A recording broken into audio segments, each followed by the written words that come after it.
Call of Duty's greatest campaigns have offered one thing over all else: variety. Whether it's the original Modern Warfare's memorable behind enemy lines sniping of All Geared Up, or Cold War's KGB infiltration and hallucinogenic episodes, it's those missions that take you out of the standard first-person shooter cadence that foremost stick in the memory. And while we're yet to play it, it's therefore encouraging that Black Ops 6 is aiming to pack its campaign full of these moments. So much so that John Zuck, Associate Creative Director at Raven Software, tells me it's treating each of the levels as its own mini blockbuster. Stay low until that minigun stops spinning. Indeed, Call of Duty is at its best when presented as playable cinema. Tense, tight corridor shootouts open up into large-scale explosive set pieces and one-off experiments. Not dissimilar to how Mario platformers introduce ideas for individual levels, but with AC-130 gunships instead of animal costumes. Set against the backdrop of the Gulf War in 1991, Black Ops 6 is playing in the shadowy political grey areas that lend themselves to spycraft and subterfuge. So while the campaign will undoubtedly have its louder moments, it's given Raven more scope to experiment with different styles of gameplay. So we wanted to make sure that each one was memorable and could stand alone. Each one has unique gameplay opportunities, unique objectives, and how you tackle those. We didn't want to just create 3 or 4 levels that are fun to play but all kind of feel the same. We wanted to make sure each mission had its thing, its own special, unique sauce to it, as it were. Variety was number one throughout the entire process for us. Variety has always been a priority for Raven when it comes to designing COD campaigns. There have always been interesting ideas hidden away, even in the games that are less fondly remembered as a whole. It's something that Zuck, who has been at the studio since 1996, recalls as being a key aspect of their gameplay design. That's always been something that we've really been interested in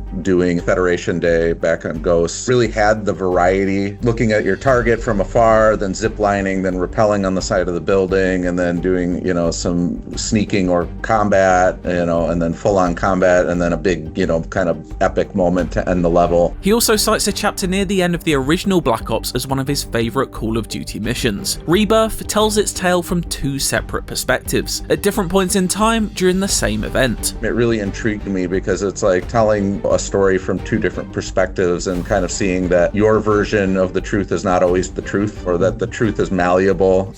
Oh God, that's how Steiner died. Reznov killed him right in front of me! You're lying, Mason. You killed Steiner. We know you did. The truth, and deciphering just who to believe, is at the crux of Black Ops 6's story. But this isn't the only aspect borrowed from this particular 14-year-old mission. High Rollers looks set to be one of Black Ops 6's tentpole levels, a high-risk heist with a casino vault as its target. Players take control of multiple members of the team as they switch perspectives over its course, creating distraction opportunities and executing security breaches in tandem. While not offering the malleable nature that something like GTA 5 did with its multiple protagonist heists, it does open up the playbook for fun storytelling possibilities for Raven. Ahead of time, they have the mission briefing where they're each, like, okay, I'm going to do this, I'm going to do this, I'm going to do this. They're all undercover. It's sort of like a passing of the baton is really how it plays out. The story we wanted to tell there was kind of the perfect heist mission where everybody's doing their part.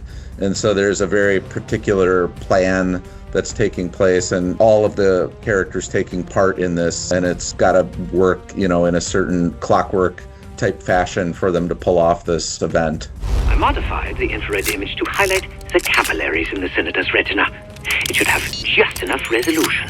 That briefing takes place in the expanded mansion hideout you'll get to explore in Black Ops 6, an evolution of Cold War's safe house location that lets you talk to other characters, uncover secrets by exploring, and interact with the all-important evidence board. Another distinctive element of Cold War was its willingness to let you holster your weapon for an extended amount of time, a virtually alien idea compared to the majority of what Call of Duty stands for. A prime example of this was the memorable mission Desperate Measures, which had you infiltrate a high-security KGB building, taking you through checkpoints and wearing disguises as Raven fully embraced the espionage lifestyle. It was more Hitman than Call of Duty, and we're set for similar antics in Black Ops 6. We can do this loud or quiet. Most Wanted, which you've seen in the trailers. That one we do have more of a pick your way of how you want to accomplish this part of the mission. There's 2 distinct parts of the mission where you can choose how you want to play it. And for the replayability factor, more so in the first part, there are multiple ways to accomplish a goal. And so we think that players are really going to, they're going to do one and they're going to talk to their friend and say, I talked to the senator's wife and did A, B, and C. And he's going to be like, oh, I didn't do that at all. I was trailing this shady character and ended up accomplishing my goal this other way. And then, that crosstalk gets people interested. Well, what did I miss?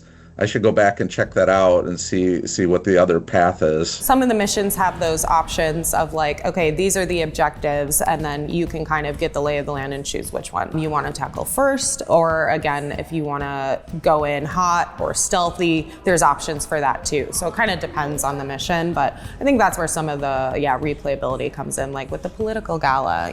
This time you want to blackmail the senator, this time you want to, hack into a silent auction. While variety is at the forefront of Black Ops 6's campaign, so is flexibility and that desire to approach objectives the way you want to. The game may lead you in a certain direction or politely suggest a wise method, but that doesn't mean you'll need to listen. Crucially, apart from a couple of occasions, you won't be punished for doing something the wrong way. Auto-fail stealth, for example, will be a highly rare occurrence. There are moments where we are very much wanting the player to play stealthily and be careful and quiet, but where possible, we try to allow you to play it how you want. And I would say more times than not, you can go loud if that's the way you want to play it. If we can't outgun them, we outrun them. Just like that, huh? Just like that.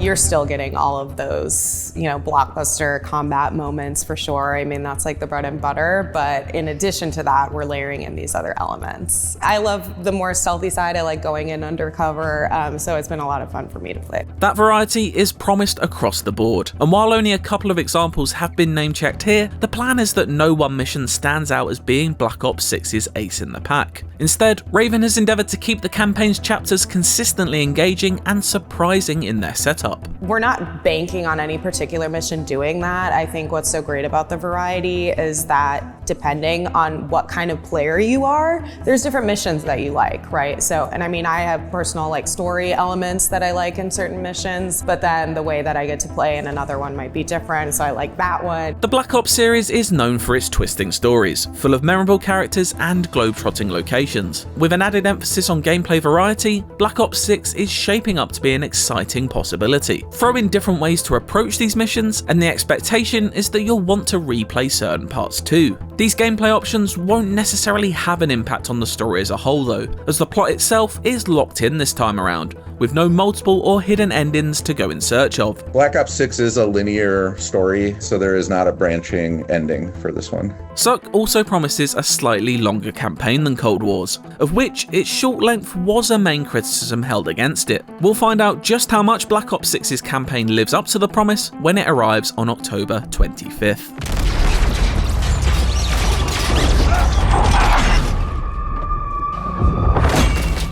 For more Black Ops 6, take a look at this extended gameplay from the campaign, and for everything else Call of Duty, stick with IGN.